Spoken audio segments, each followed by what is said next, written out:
it looks like, folks, it looks like an open and shut case with this interpreter for Shohei Ohtani, Ippei Mizuhara, who apparently is going to plead guilty to all of the allegations and charges against him on Wednesday, federal charges of felony bank fraud, and also submitting a false tax return to authorities after it was found that he stole nearly $17 million from Otani. Now, he'll enter his plea agreement in the coming weeks, and then we will see exactly what happens in terms of sentencing. His arraignment for Tuesday in the U.S. District Court for the Central District of California. Again, no sentencing date officially set yet.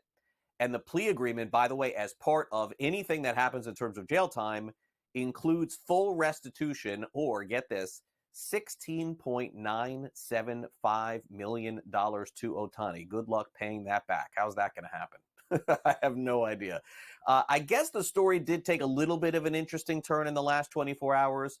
As a current cast member of Bravo's reality TV series, The Real Housewives of Orange County, is apparently the bookmaker's associate to whom the interpreter, Mizuhara, wired the money to pay his gambling debts. His name is Ryan Boyajian, who used the account with this bookie named Boyer, who's 49 years old. They've been really good friends, business associates, and apparently Mizuhara would just pay the losses to this gentleman from the Housewives, and then that person would forward the money to marker accounts at casinos, which we knew already. So now Boyer, by the way, this alleged bookie, has not been named in any indictment. That's been unsealed to date, and his attorney has yet to comment because, again, they're still investigating him with other issues as far as sports wagering is concerned.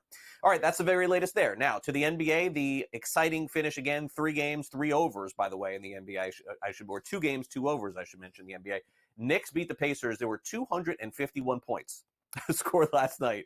What happened to the old NBA? I thought that this wasn't happening anymore. Knicks lead the series 2-0. Very scary moment, by the way, in this game early on, as Jalen Brunson had a foot injury. He left the game, didn't play in the second quarter due to the injury, but when he came back, he had 29 points, 5 assists, 3 steals, and 2 rebounds. The Knicks end up covering the number. As I said, this went over the total of 219.5.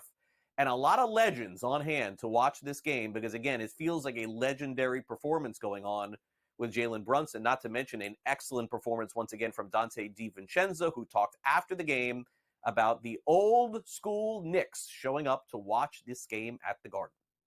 Having obviously the Knicks legends around is special, and it's really cool to see they come out and show support, and it's not just one game. You know, they've been to a lot of games, and they're not just sitting there drinking and having some popcorn. They're up yelling and screaming it into the game. So it's really cool to see those guys there, and we definitely appreciate it. I mean, he's a warrior. That's all I got. I mean, there was no doubt in our minds that he'll be back all season long. No matter what is thrown at him, injury bug or whatever, he always bounces back. And we knew the severity of the game and everything, so we knew, everybody had confidence he was coming back. Pacers, pretty good home team. We'll see if DiVincenzo and Brunson can get it done in Indiana. We will see. Meanwhile, Tyrese Halliburton, not real happy with the way things have gone. We'll get to what the Pacers have decided to do based on some of the referees' calls, although Halliburton is taking the high road right now in terms of how the specific referees' calls have gone. I mean, that's not my job. At the end of the day, we got outplayed. We were right there to win the game. Would I like consistency? More consistency, yeah, but let's not pretend like that's the only reason we lost. We just didn't play good enough. But at the end of the day, it's 2-0. We're going back to Indy, and I like us in any matchup. So I'm not worried, but yeah, we like consistency. Just I don't think he double dribbled, but if you can overturn that call, why can't you overturn the kick ball? I don't really understand that. But like I said, they outplayed us, so let's not pretend like the refs are the reason we lost. We just got to be better. And right now, it would appear Halliburton not happy with the way refs calls. We don't even have to wonder about their head coach, Rick Carlisle. Get this. Last night, after the game, the Indiana Pacers and Carlisle filed a complaint to the NBA offices for, get this, 78 different calls in Game 1 and Game 2. Now, after Game 1, Carlisle said they decided, hey, we're not going to send these calls to the league office. But after last night's game, and especially about being ejected, they have decided enough is enough. Essentially, they're not saying it, but saying it that the Knicks are getting all the calls. Now, what will happen in Game 3? Will there be a reversal with the NBA? Nothing usually happens from this, but generally the calls sort of go the other way in the next game. We'll see if that ends up happening. No surprise here, Nikola Jokic wins the MVP again. Third MVP in 4 seasons. And he outdid Shai Gilgeous-Alexander, who finished second. Luka Doncic, who also had a ton of first-place votes, 79. Shai, Luka finishing second and third. Also, a fantastic season once again, 36% from 3 points, 82% from the foul line. Another MVP for the Joker. Meanwhile, there's a new coach in the NBA as the Charlotte Hornets this morning named Charles Lee, their new head coach, a 4-year contract, 11 years as an assistant in Atlanta, Milwaukee, and most recently with the Boston Celtics. Patrick Beverly didn't have a good time in the final game of his season, throwing a ball and hitting a fan a couple of different times. Now the police are looking into Patrick Beverly throwing this ball at a fan in Indianapolis. And this happened, of course, at Gainbridge Fieldhouse, the night that Beverly threw a ball at the fan at this season-ending loss. Detectives are presenting a case to the prosecutor's office. Naturally, the fans are not happy with getting hit in the face with a ball. Who is?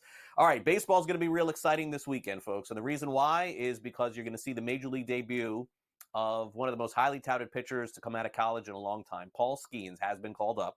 Going to start for the Pittsburgh Pirates this weekend. 21 years old. He dominated AAA.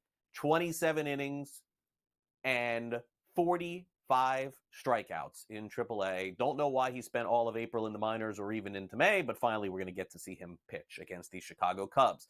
Philadelphia Phillies have their win streak snapped. It ends at 7. The Blue Jays win 5-3. Ryan Pepio was hit by a 107.5 mile an hour bat or ball off the bat of Starling Marte. He was placed on the injured list. Kevin Cash says it won't be long. And 2 afternoon baseball games, by the way, going on today. Diamondbacks at Reds, 1:10 Eastern. Mariners and Twins, good pitching matchup. Logan Gilbert and Pablo Lopez, that game start at 1:10. The Toronto Maple Leafs ousted again in the NHL playoffs. Would you believe half the league is looking for a new head coach? This is actually true. Sheldon Keefe, it was announced, has been fired as the Maple Leafs head coach. By the way, he has a 2-year contract extension that hasn't even kicked in yet. But Maple Leafs fans are just unacceptable. They do not accept anything except winning championships, although it's been a long time since the Leafs have won. Last night, the Florida Panthers beat the Boston Bruins 6-1. That was the final score, but this game had a lot of fighting going on. It was all the highlights that you saw, probably the most fights in a playoff game we've seen in some time. The series is now even at 1. The Vancouver Canucks come all the way back to defeat the Oilers by a final of 5-4. The Oilers led this one early on. Fanatics Sportsbooks and Casinos has launched in New Jersey, so congrats to them. And a signing in the National Football League, former Pro Bowler Allen Robinson has signed with the New York Giants.